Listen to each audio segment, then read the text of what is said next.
still not there. It's not yet. No. Are you live now? It's going. And yes.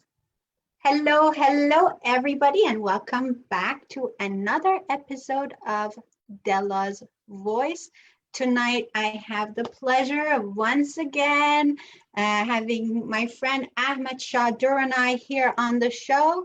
And we have a full hour, and we're going to talk about something so much fun.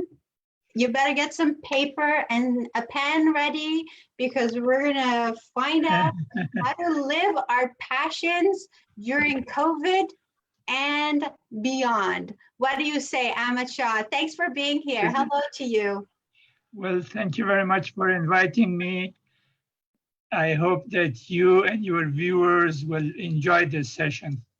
It is going to be fantastic because I have made a commitment to give as much as possible about how to live our passions in this session. But just before we do that, I want to make sure that it is on Facebook Live, so that people from my community can watch. Yes, you do that, Ahmed, and I'm going to set up my other device here on Facebook so that we can attend to people's comments. And hopefully this will be a full interactive session, and we'll have lots of people. Yeah, so I'm live on my end.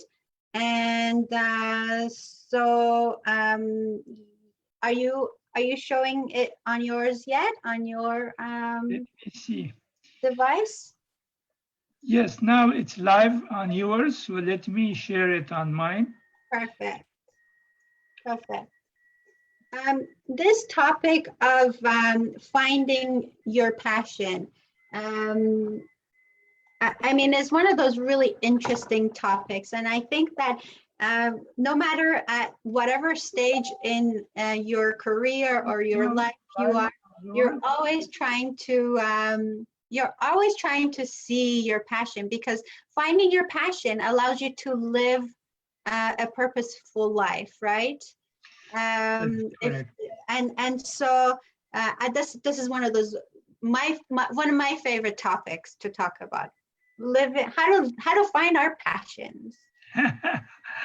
That is amazing. Let me start this issue with a story. Okay. Of how I came to find out about the passion test and what it did for me. Okay. It was in September of 2006, and I was invited to a program with Raymond Aron. At that time, the way I was thinking, I had a great job as an architect with one of the international consulting firms. I enjoyed my job. I was very passionate about it, and I was working on iconic projects internationally. At that time, I was involved with the Atlantis project on Palm Jumeirah in Dubai, which eventually I received a few years later an email from somebody that I knew, a friend of mine, where they had the 50 wonders of the world compared to the previous 7 wonders of the world. Okay. Mm-hmm. And when I was just going through the document, I saw that project that I worked on in Dubai, the picture of it, as one of the 40 wonders of the world. Woo-hoo! It may be true, or it may be for that person, whoever had compiled that package. So I can't say that yes, it is, or it is not. That is for other people to judge. However, it was in that year that I went to this meeting, and the guest speaker in that meeting was Janet Atwood, who actually is the creator, with her former husband, Chris Atwood, the creator of the Passion Test. And we, the whole group of about 250 people, we went through the Passion Test. and I volunteered to be tested in front of everybody. Well, at that time, this is how I thought. I have 14 years of university education. I know everything that there is to know about myself, and I'm familiar with what my passions are. But when I went through that passion test, to my surprise, my number one passion didn't make it to the top 5. Wow. Okay. Yes, I believe you. So it is a very simple process, but extremely profound and powerful. And that's what made me to slowly transition from architecture to what I'm doing now. Mhm. That is how the passion test started in my life. And because it was so powerful, I enrolled in the program with Janet Atwood to become a facilitator. So now I do actually help other people to discover their passions or to validate that what they think are their passions are validated, and yes, they are their passions. That's amazing, because sometimes I guess there'll be some people who actually know what their passions are, but again, like if I think even then you just want to make sure, is this Exactly. really my So, passion? so we Right? all think that we know what our passions are, Yes. but then when you go through this process, you discover that, oh my God, I never thought about this, that this could be. So some people, it's transformative for some people, and some others, they validate that, yes, what I think are my passions are my passions. That's what. That's all right. That's amazing. So if I find out that as a matter of fact, what I am doing, what I am living, it is actually one of my passions, I just feel so much better. Of course, because it creates a level of certainty in our life. And certainty, according to Tony Robbins, is the number one human need. Of the 6 basic human needs that people have, the number one is certainty. Cool. And if any kind of a process, a test, an assessment can give us certainty and validate it, then it definitely is advantageous. We want that. Yes, for sure. We want that. So there's a few people watching, Ahmed. I do want to say hi to a friend here, Ahmad Ghurbani, who's watching us from Iran. Actually, Ahmad's passion is astrology. Wow. Yeah, he's been sending me a lot of information about current happenings in astrology. So thank you for watching. He doesn't appear on my screen, but most probably he will like the background. Yeah, oh, he probably does like the background. You're right. Okay, so I want to say let's go for this. I mean, where do you want to start, Ahmed? So I'm your guest, so the guest will do what the host asks. Okay. Within reasonable means. Within reasons. Thank you. I'll be gentle. Okay. Okay.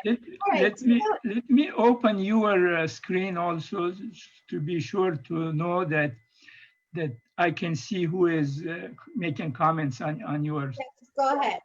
Now, I wanna actually, if you don't mind, direct us to your book, The Leadership Zone. Yeah. In your book, you have a section called the Passion Test.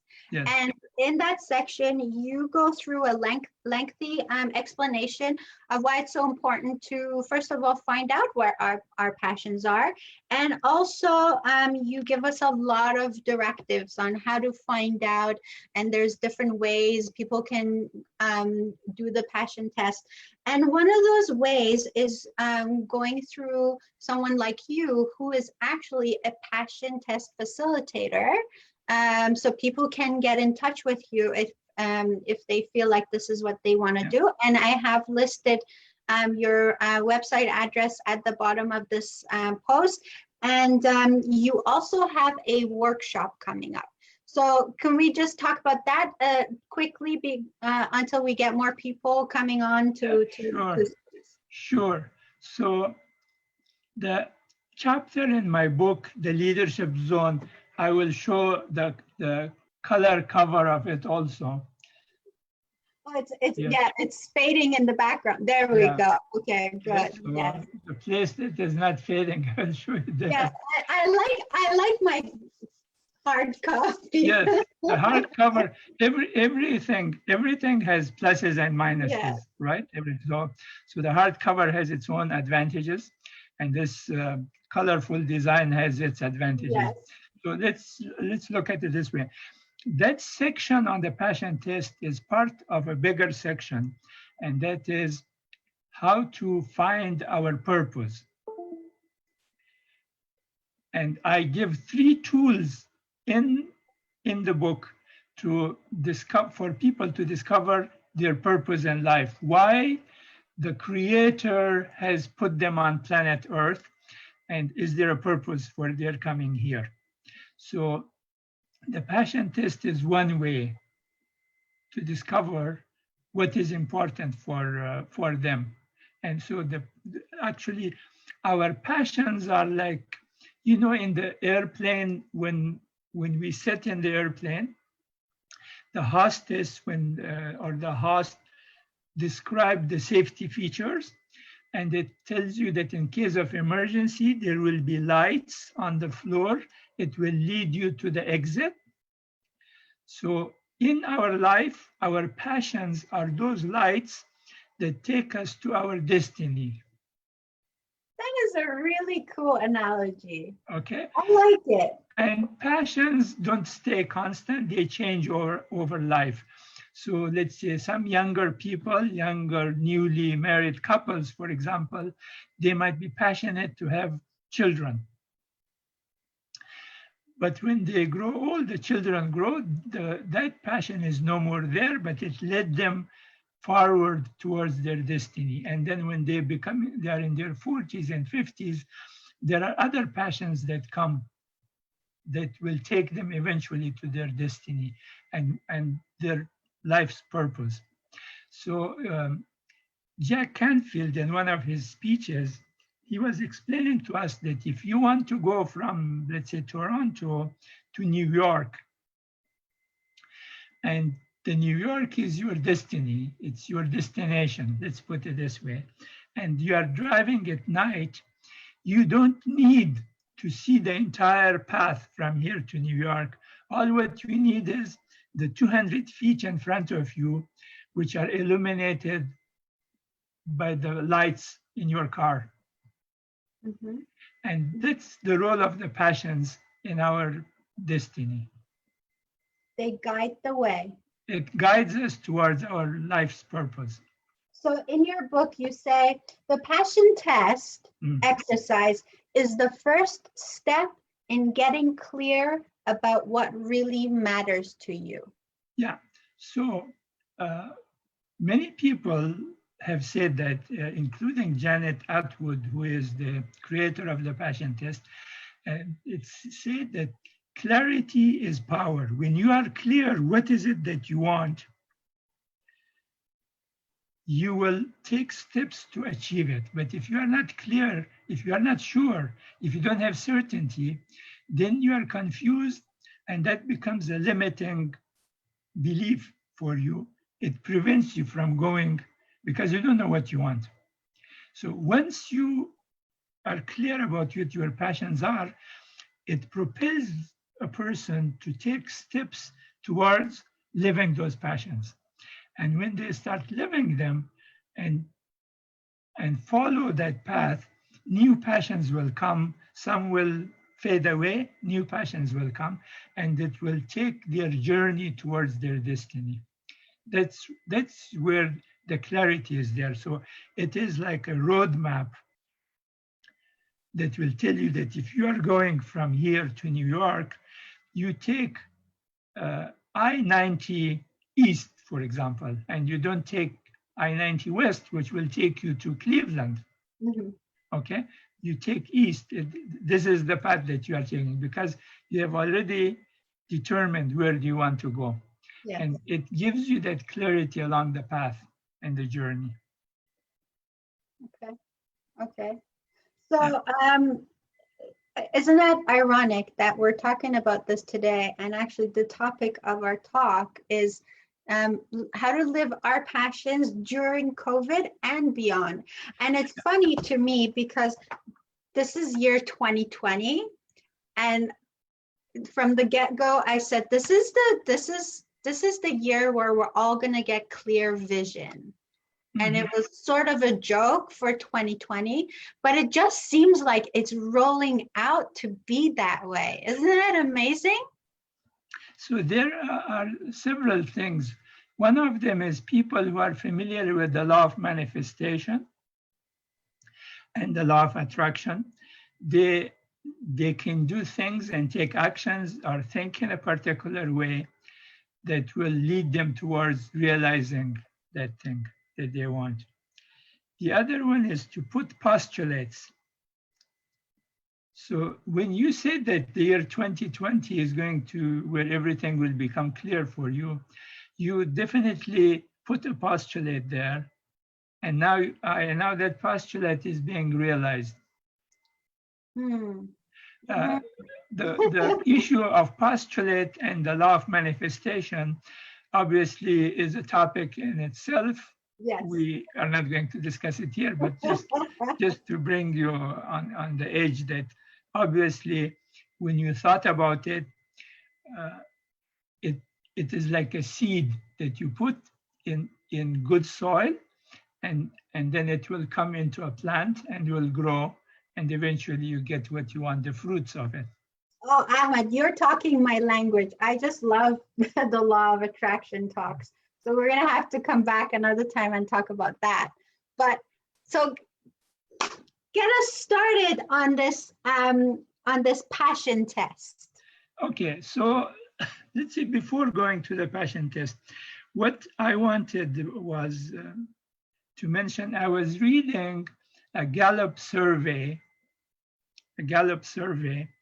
that was published maybe in February or in January, and they do a survey of how engaged people are around the world in their workplace.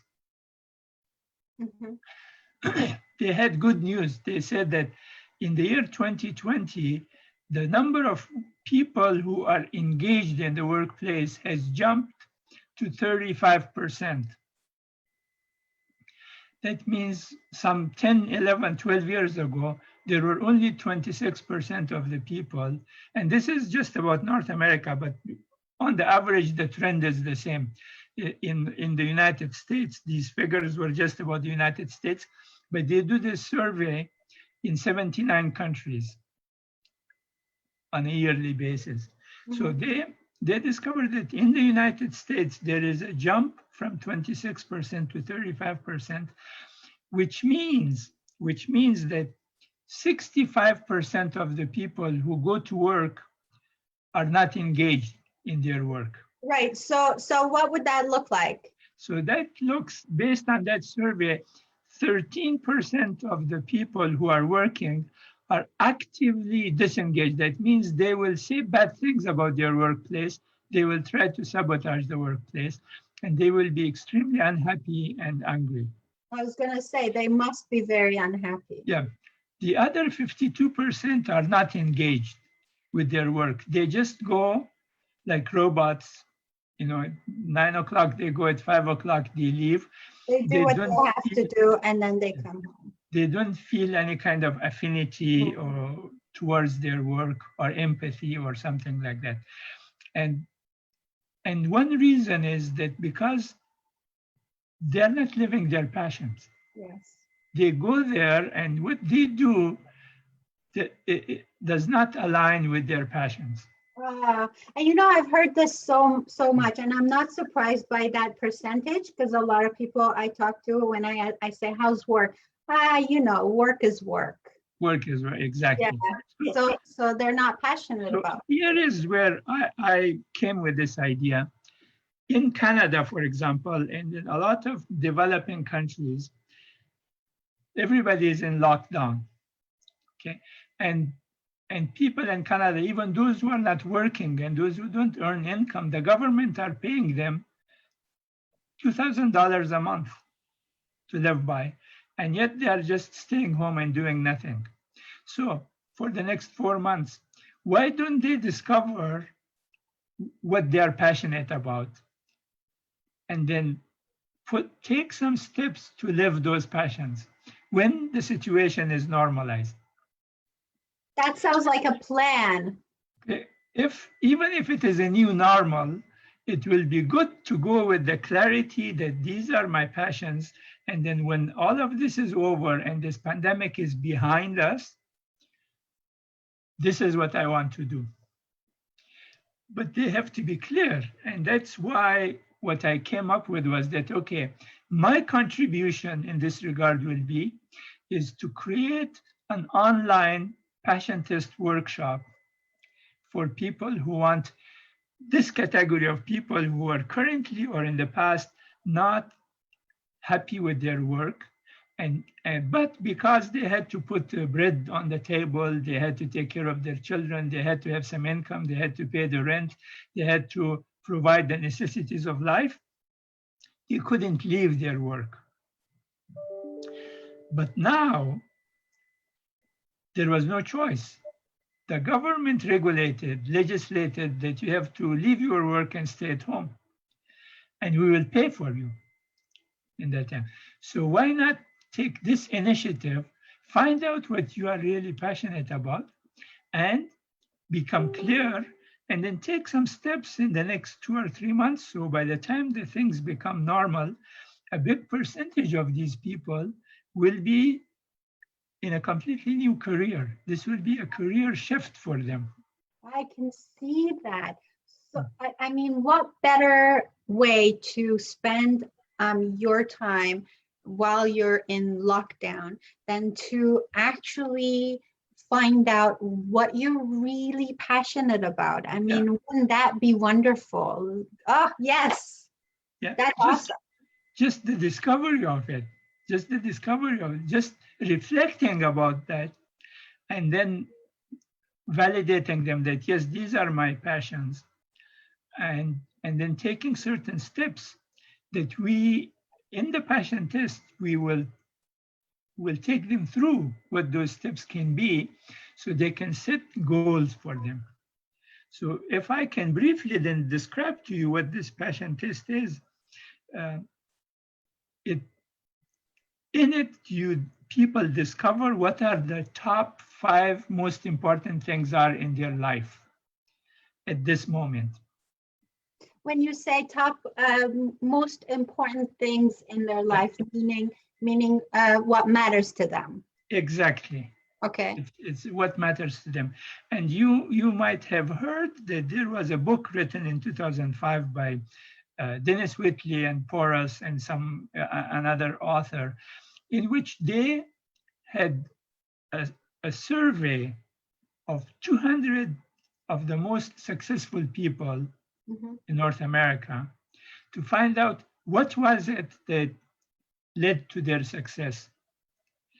And the one thing that was common between all these people who were successful in different industries, and not just for making a lot of money, but successful in terms of their impact, what was common between them? And the thing that these authors discovered was that every one of those people were sure and clear of what were the top 5 things that mattered to them. And they were disciplined enough to focus on those 5 things and work for it. Okay, that's awesome. Ahmad, are you going to give us a teaser today for the people who are watching? Are you going to Okay. Are you going to give them a gift? So the gift will be so the first part of the passion test, let me explain to you, and what people can think about is they can reflect, they can sit in a proper place with deep breathing. I think you teach deep breathing to people, so they sit in a relaxed position, and when they are all relaxed, they then think about their ideal life. Okay? And that's how the passion test starts, is that they will write, when my life is ideal, I am, and then they fill the sentence, the blank. I am what? When my life is ideal, I do, and what is that thing that they do? When my life is ideal, I have, and what is it that they have? They fill them up. And they can do that taking into consideration their career, for example. When my life is ideal, I am an inspector. When my life is ideal, in my case, when my life is ideal, I'm an educator. I educate people. I hope you know the difference between training and education. Between training and education. Yes. So I consider myself an educator, even though I train people, but I'm also an educator. And there is a difference between the two. Go ahead and clarify this, please. Okay, so we live in North America, and in North America, there is a very liberal education in the school system. Okay, a good example, the difference, and I'm bringing this difference from one of my virtual mentors. His name is Naidu Kubain. And Naidu Kubain is a Lebanese who came to North America when he was very young, and English was his second language. And then he is one of the top motivational speakers now. He's also the president of High Point University. And he's the owner of Lazy Boy stores. Oh, no kidding. I know that one. Okay, so he was saying that he was talking to people about the difference of education and training. And then this lady or somebody comes to him and says that, well, English is your second language or something like that. And how come you always distinguish between them? To me, there is no difference between the two. So he jokingly tells her that, imagine that you are the mother of a teenage girl and she is in school, and it's the month of June and the school is going to be dismissed for the summer, and you receive a letter from the school administration which says that this summer we have special summer programs for the students who want to participate in them. We have a class on sex education, and we have another class on sex training. You could determine for your daughter to enroll in one or the other. Which one will you choose?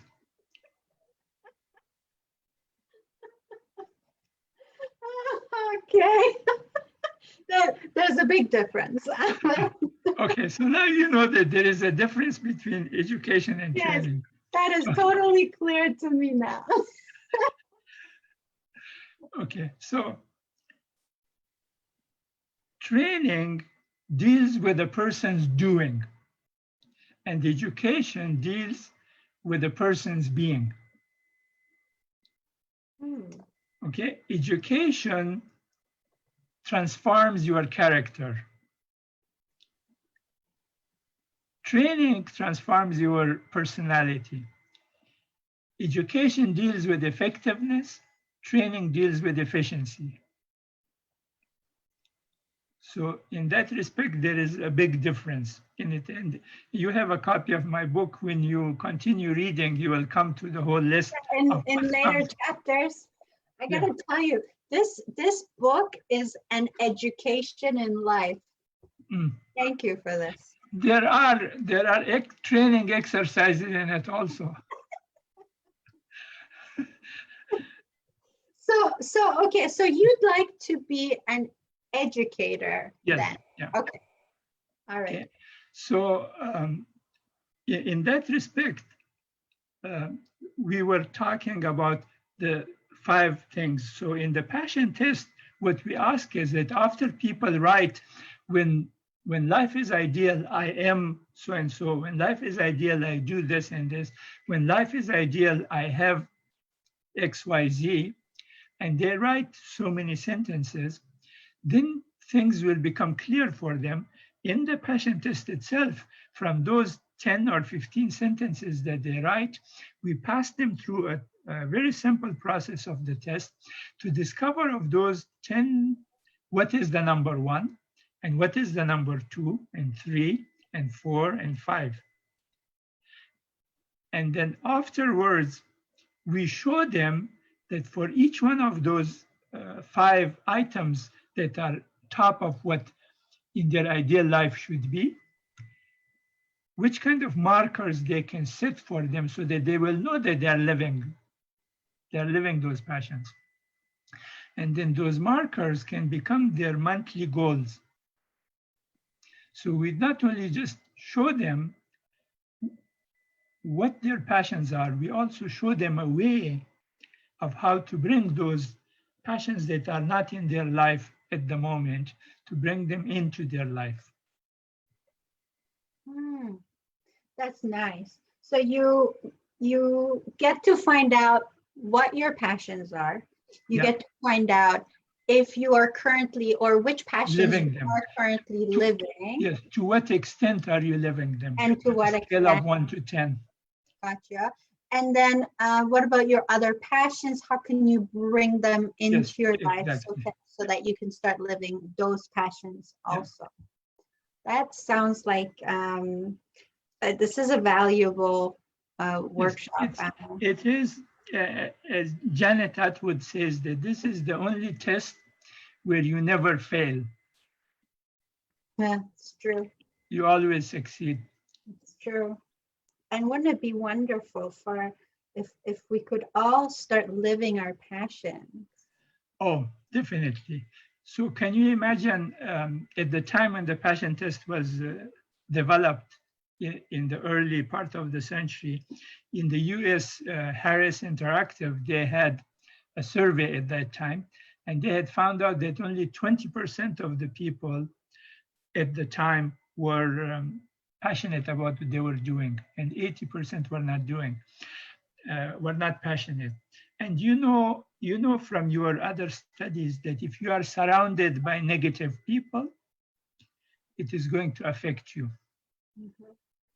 So if you are living in a community that represents the rest of the society, and if you interact with 10 people all the time, only 2 of them are passionate about what they do, and the other 8 are not, then that is going to affect you mentally and emotionally.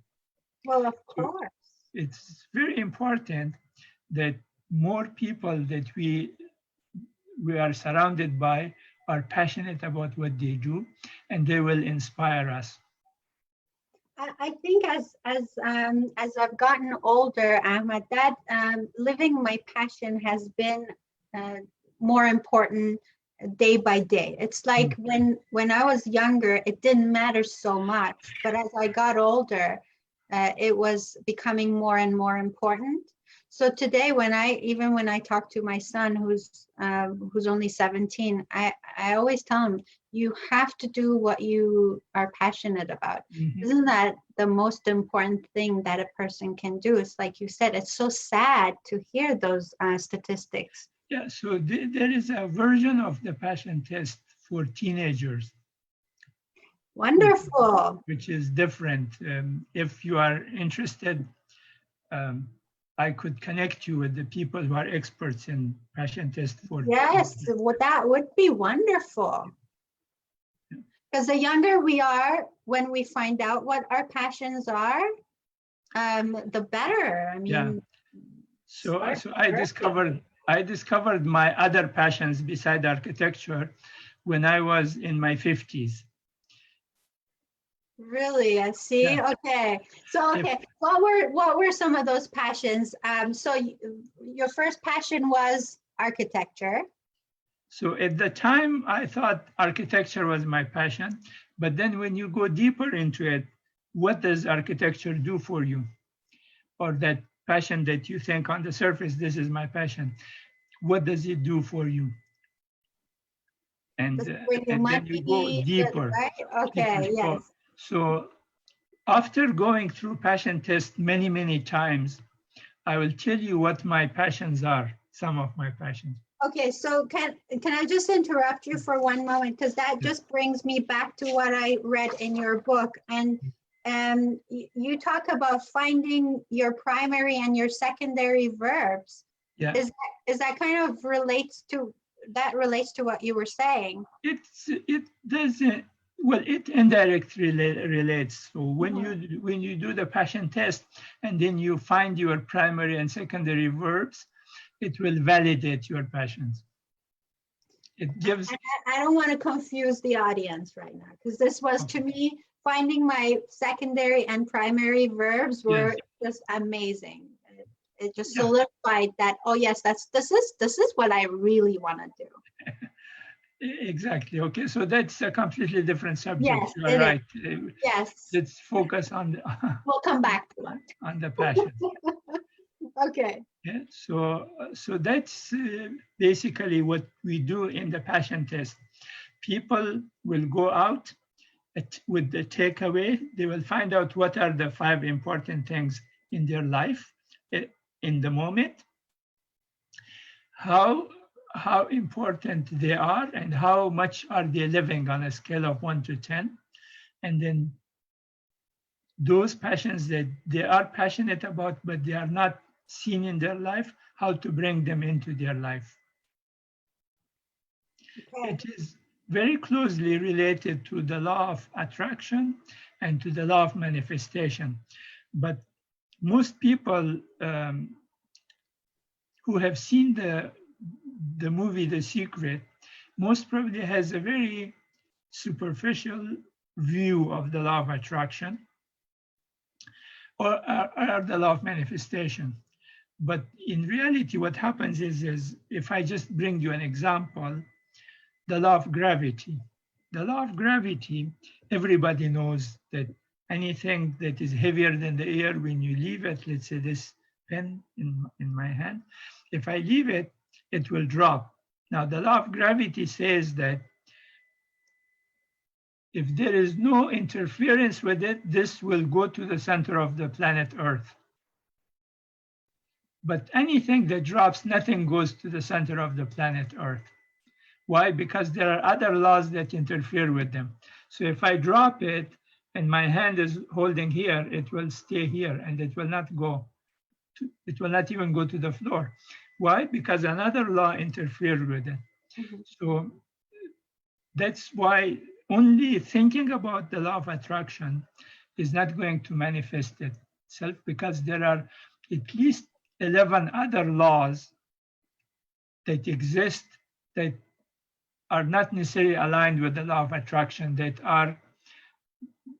sometimes interfere with them. And if you don't know all of them and see how you can manage and interact with them, then the law of attraction doesn't work. And then we say that it is wrong. Mm-hmm. Yeah. It's not wrong. So the law of gravity saying that everything that falls will go to the center of the earth is not wrong. It is that we ignore the other laws that come here. Or if we take a feather and we leave it in the air, it will move very slowly because of the air, because air creates resistance, which is a different law. But if it was in a vacuum, complete vacuum where there was no air, and you take a feather and a pen and you drop them, they will go with the same speed. Yes. Yes. Okay. Okay. So going back to the passion test, you said you were gonna say what some of your passions were. Oh yeah. Okay. So thank you for reminding me. No problem. Can we, before you go there, do you want to see who's watching so we can name some names and thank them for being here? Sure. Go ahead. Okay. So I have Ahmad who's watching. Keel Drew is watching. Christine Camberg is watching. Lily Arshadi. I have Ellie is watching. Tanya Durkina, my friend. Katie Elliott Styles, thanks for watching. And Farida Far is also watching. Frida has a comment here. So I think her comment, if I'm not mistaken, or it is in Farsi, so I'm just going to read it. Yeah. So educating and training is a very effective tool, and it's very important in the passion test. Yeah. She says this is her opinion. Test. So what do you think? I respect everybody's opinion. You know my position on people's opinion. I come from the position of our reality loop. We all look at things differently. I usually tell people that if two people have the same opinion, one of them doesn't have one. That's good. Okay, so because of our reality loop, because of the way our environment was set in which we lived, our education and our experience, all these three, they determine our viewpoint, our perspective, our paradigms, and our roadmap are determined by those three elements: environment, education, and experience. Then we create filters through which we see the rest of the world, and it's different for everybody. Of the 7.8 billion people who live on planet Earth nowadays, no two people have an identical 3 E's: identical education, experience, and environment. Even two twins who are born will differ. Yes. Even identical twins will differ in some respect. So that's why the important thing is to respect the opinion of everybody, because my opinion is neither better nor worse than somebody else's opinion. Obviously, what Farida says, she is an educator. She's a volunteer. She helps a lot of people, at least from what I know. She helps women in need of support, and she has a medical background. She's a medical doctor, and obviously she will have an opinion. But with two sentences that she writes there, for me, it's very difficult to judge whether what else is there. Perhaps to reach a common ground and an agreement, we most probably have to have a 1-hour discussion like you and I are having on that point alone, to see, oh, okay, this part, the way you see it, I see it also. This part, I see it differently. Let's see if my understanding enriches yours and if your understanding enriches mine. Ahmad, she's I think she's trying to clarify her comment. So she's asking a question: if chemistry has the effectiveness in the passion test scale in the best place. Well, the issue of chemistry, the way it's understood, chemistry as a science or chemistry as the alignment of opinions and ideas of people. Two people who have chemistry, they can work together better, whether it is in this context or it's in the context of chemistry as a subject of natural sciences. So that's why I don't want to go deeper into it. Okay. Okay. Since she knows Farsi and you know Farsi, I will say also this expression in Farsi. It's very popular in Afghanistan. It says, "As gap mekhezad." Yes. Okay. So, talking brings more talking. More talking, exactly. More talking. So she's thanking you for the compliments. She says she says I'm humble. Thank you, Farida. You're always so generous with your comments and always supporting and watching. I do appreciate you on this platform. So we still have a few more minutes. Ahmad, I'm waiting to hear from you on your passions. It seems like you don't want to talk about them. So every time I come to it, so like I became a passion test facilitator in April of 2007. That is 13 years ago. So over the past 13 years, I have done many times my own passions to validate them. And I have lately reached this, that my number one passion is to have a great spiritual life. What does that look like? It looks like the way you know me. Well, I know you. Okay, so I have very strong connection with my creator. I have a critical mind, and everything that comes to me, I look at it through the filters of the spirit, and how it can be seen outside the domain of the physical universe. The physical universe, which is composed of mass, energy, space, and time. Can you look at something outside of these four dimensions? And how has your life changed as a result of that, Ahmad? So I feel very fulfilled and rich, wealthy. And just to clarify, I mean, you know, some people might get a little bit hesitant when we start talking about spirituality, and that's okay. I mean, I don't. And by the way, spirituality for every person has a completely different meaning. Absolutely. So if I explain this is what it means for me, for the other people, it may not make any sense. Absolutely. And in my workshops, I actually tell people that whatever I tell you is not true unless it makes sense to you. Thank you. Okay. Yeah.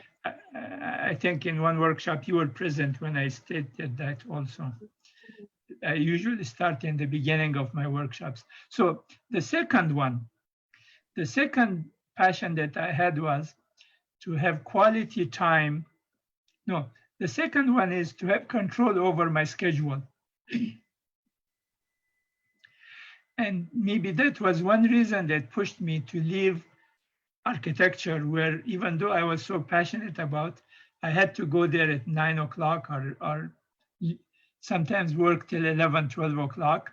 The projects were all over the world, and the consultants that I was dealing with were in multiple time zones.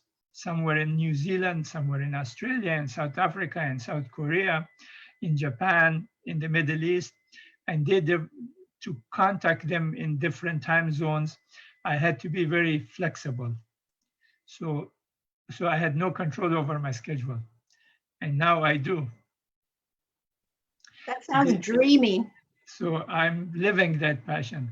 Yes. The third one was that I wanted to have quality time with my family and friends. Mm-hmm. And that has resulted in the fact that I have a home office. I can have all 3 meals with my family if I decide to. And I can spend as much time, as a matter of fact, more time than what other people can appreciate. Well, that makes your boss very happy, doesn't it? Okay, so that's the third one. The fourth passion was that I wanted to become a great writer and author. Mm-hmm. And while coming from a non-literary family, where in my family we didn't have any poets, any authors or anything, to write 3 books till now, with the leadership zone as one of them, 3 different ones. And there is another, I'm co-authoring a book on project management with another group of land developers, is coming soon. I finished my chapter last week. So that passion is also achieved. And then the 5th one was to become a great speaker. So that one, whether you call it a speaker or an educator, to me, they're the same. And initially, Obviously, I didn't have the status and the visibility and credibility of big speakers, great speakers. So I developed my own programs. And I became a speaker, a seminar facilitator, an educator, and eventually I reached to the level where I give speeches in different universities and to bigger audiences. And at the same time, as you might have seen on my Facebook, I will be sharing stage with Brian Tracy. Yes, I saw that. That's fantastic. Congratulations. On April 19 in virtual space. So that's how, so I described my 5 passions and how I brought them into my life. So let me ask you this. Living your passions, yes, how is your life different than it used to be? So I have less stress in my life because now I follow the nature's guidance system, which you will read in the book. That is that if I'm not in a state of expansion, I can, and I'm in a state of contraction, I can stop and then do certain activities that will bring me back to the state of expansion. And then I can continue to be a productive and a more fulfilling person. I have a fulfilling life. I'm very happy with what I have. Obviously, I consider myself to be very wealthy, but the wealth for me is not monetary. In chapter 10 of the book, you will see my understanding of what wealth is. So wealth for me, if I can just mention, has 4 quadrants. The number 1 quadrant is the core assets, which are the self, the family, the heritage, the value system, and the culture. Big aspects of a person's wealth.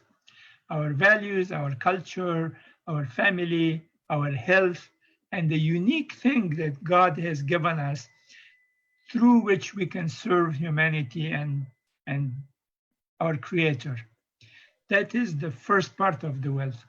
The second part of the wealth is experiential assets, which is the experience and the education that I have accumulated. I was in university for 14 years as a student, okay? Failing only once, repeating 1 year only once in the 14 years, and all the others passed. And I'm a continuous student. Even just before we came to this program, I was listening to another program as a student rather than as a presenter. And yesterday was the same. So I follow that saying that from the cradle to the grave, seek knowledge. It is very popular in the Farsi and Dari and Arabic literature. In Arabic, it's called min al-mahad ila lahad, which as Gahwara Tagore, that is what is in Farsi. Yes, it is literally the translation of what you said. Yes, yeah, from the cradle to the grave, seek knowledge. And that's what I have been doing.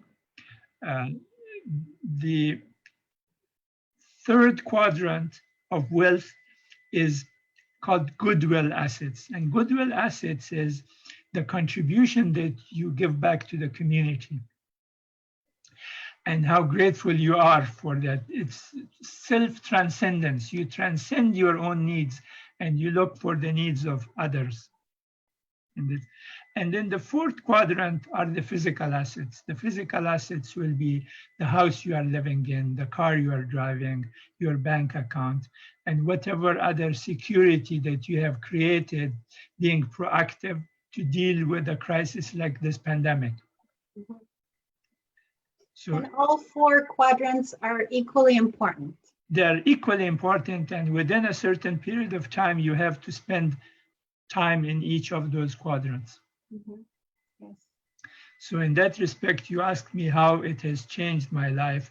So my life physically may not have changed. I still live in the same house that I used to live before, but in all the other aspects, it has tremendously gone to a completely different level.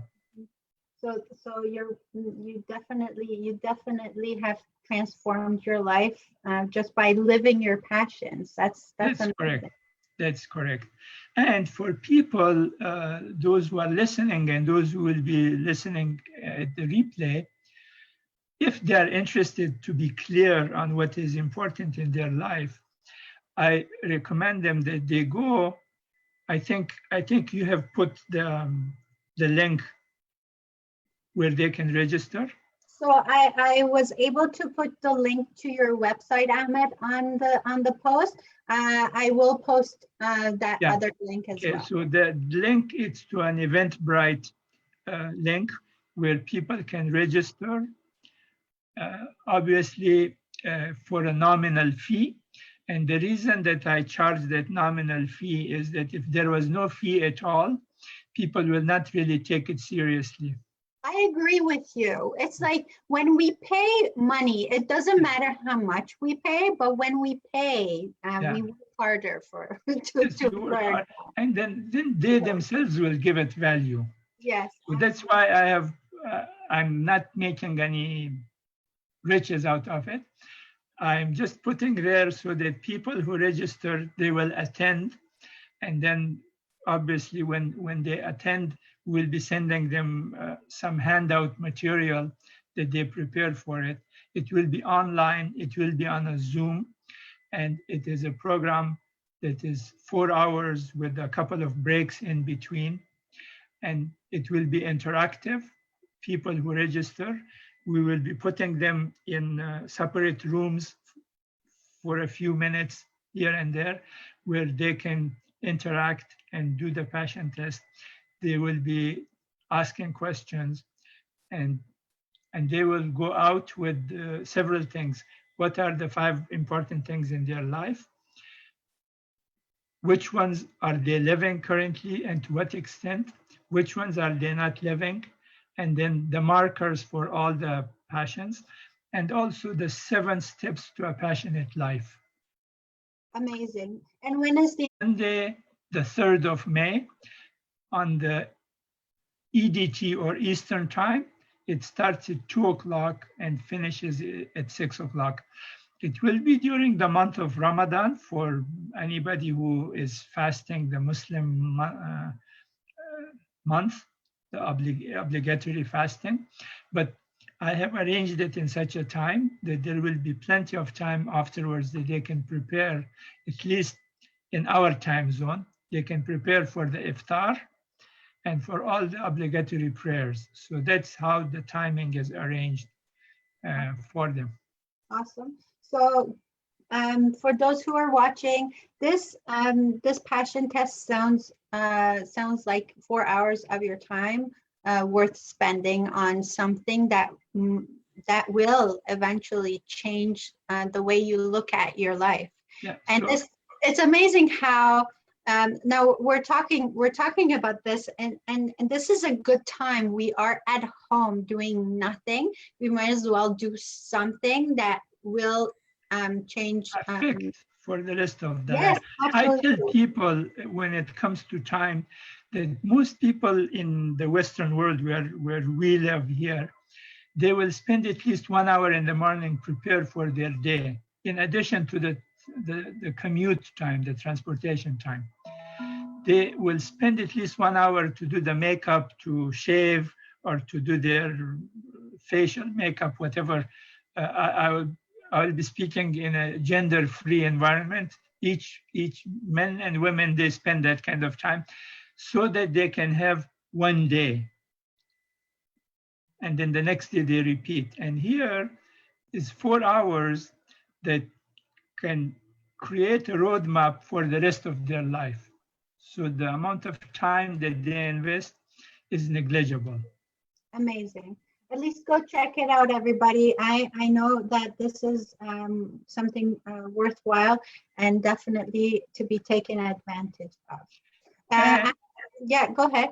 And for people who attend, in addition to the passion test, they might receive some surprise gifts. Ooh, we like surprise gifts.